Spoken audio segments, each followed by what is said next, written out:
अच्छा, देखिए माँ जी, वो पड़ोस की लूटन मौसी है ना, उनके बेटा बहू उन्हें गोवा ले जा रहे हैं। अरे क्या बात कर रही है बहू, उसके तो ना मुंह में दांत है ना सर पर बाल, क्या करेगी गोवा जाकर। अपनी अपनी किस्मत है माँ जी, लूटन मौसी मरने जो वाली है।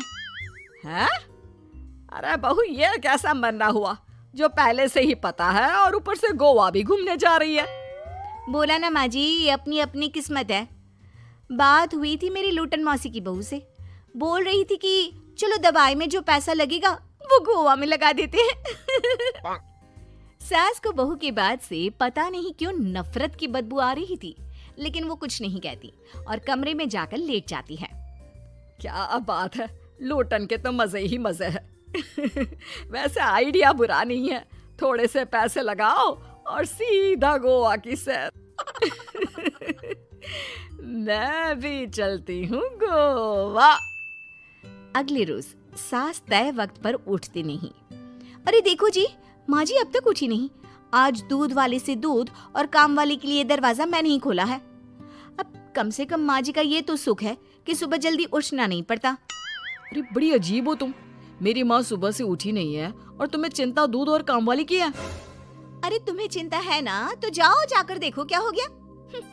वैसे मेरी किस्मत कहाँ लूटन मौसी की बहू जैसी। बेटी को माँ की चिंता होती है, वो सोचता है कि कहीं माँ की सांसें तो नहीं रुक गई और हमें पता ही नहीं चला। बेटा माँ के कमरे में जाता है और वहां जाकर, माँ क्या हो गया है तुम्हें? बेटा लग नहीं रहा कि अब मैं बचूंगी, लल्लन डॉक्टर के पास ले चले। अरे कैसी बात कर रही है माँ, तेरी तबीयत सीरियस है और मैं तुझे लल्लन झोला छाप डॉक्टर के पास ले जाऊं? ना ना ना। अरे तो कहाँ ले जाएगा बता दे, वहाँ एडवांस दे दिया है मैंने, वो क्या कहते हैं गूगल पे से। हैं? तूने क्यों पैसे दिए माँ? तुझे पता था क्या कि तू बीमार होने वाली है? सास को लगता है कि कहीं चोरी पकड़ी तो नहीं गई। वो हड़बड़ा जाती है और उसे पसीने निकलने लगते हैं। अरे माँ क्या हो गया, सर्दी में भी पसीने? लगता है तेरी तबीयत ज्यादा ही खराब है और लल्लन डॉक्टर पास ही में है, चल उसी को दिखा देता हूँ। माँ को लेकर बेटा डॉक्टर के पास जाता है, जहाँ माँ ने पहले ही पैसे देकर सेटिंग कर रखी थी। डॉक्टर के क्लिनिक में जाते ही डॉक्टर की ओवर एक्टिंग की दुकान खुल जाती है। हाय राम माँ जी, हे भगवान, अब तो कुछ नहीं हो सकता, ये तो मरने वाली है बेटा। हैं? ओए डॉक्टर है इसलिए इज्जत से बात करूंगा, नहीं तो मेरी माँ को देखे बिना ये बकवास करने के लिए तेरे मुंह में घूसा मार देता। अरे ना ना बेटा ऐसे मत बोल, वो डॉक्टर है, उसे वो दिख जाता है जो किसी को नहीं दिखता। हाँ माँ शायद तू ठीक बोल रही है। डॉक्टर क्या दिखा आपको? हमारे डॉक्टर जी, जिन्होंने पहले से ही माँ से बोलने के पैसे ले रखे थे। यमराज, काला भैंस, वो तुम्हारी माँ को ले जा रहा है, ले जाओ इन्हें। यार माँ ये डॉक्टर ही है तांत्रिक, क्या क्या बोला जा रहा है? अरे बेटा वो डॉक्टर है, उसे वो दिखता है जो किसी को नहीं दिखता। इनकी हर इच्छा पूरी करो, क्योंकि यम नहीं चाहते कि इनकी कोई भी इच्छा को अधूरी रखा जाए।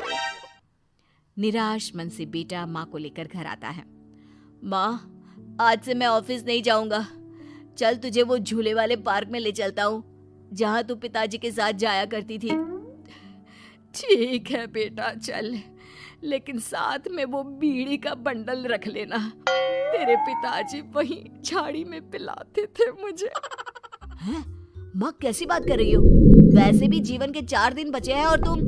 अरे देख बेटा, ना पिलानी तो ना पिला, लेकिन सुना ना तूने डॉक्टर ने क्या कहा कि मेरी कोई इच्छा खाली नहीं रहनी चाहिए।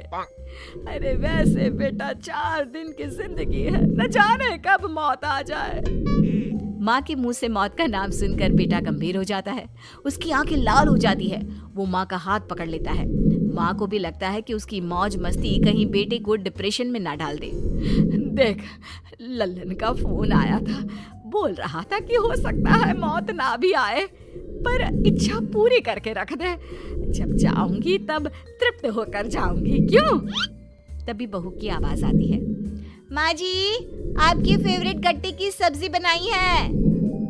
सास खाने के टेबल पर जैसे ही बैठने वाली होती है, बहू उनकी चेयर पीछे करती है और प्यार से बिठाती है।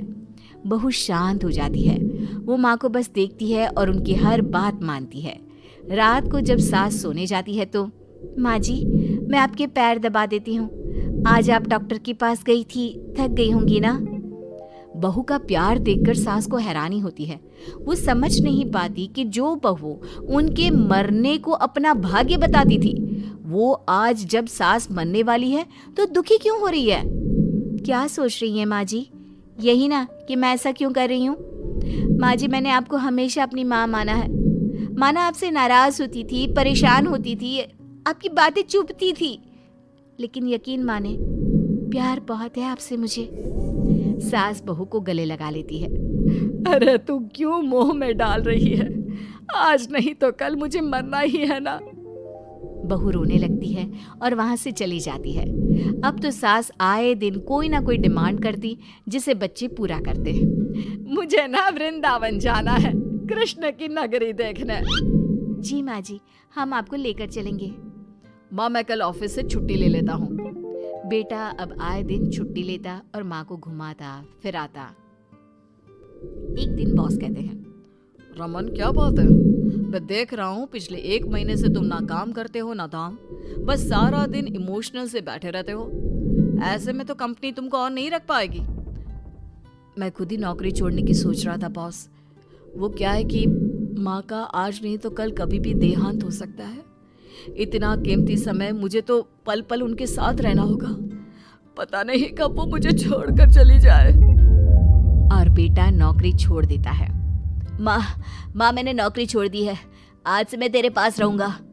माँ जी मैंने भी बच्चों का नाम स्कूल से कटवा दिया है, अब हम सब आपके पास ही रहेंगे और आपकी सारी इच्छा पूरी करेंगे।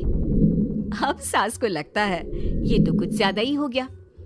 अरे बेटा नौकरी नहीं करेगा तो खाएगा क्या?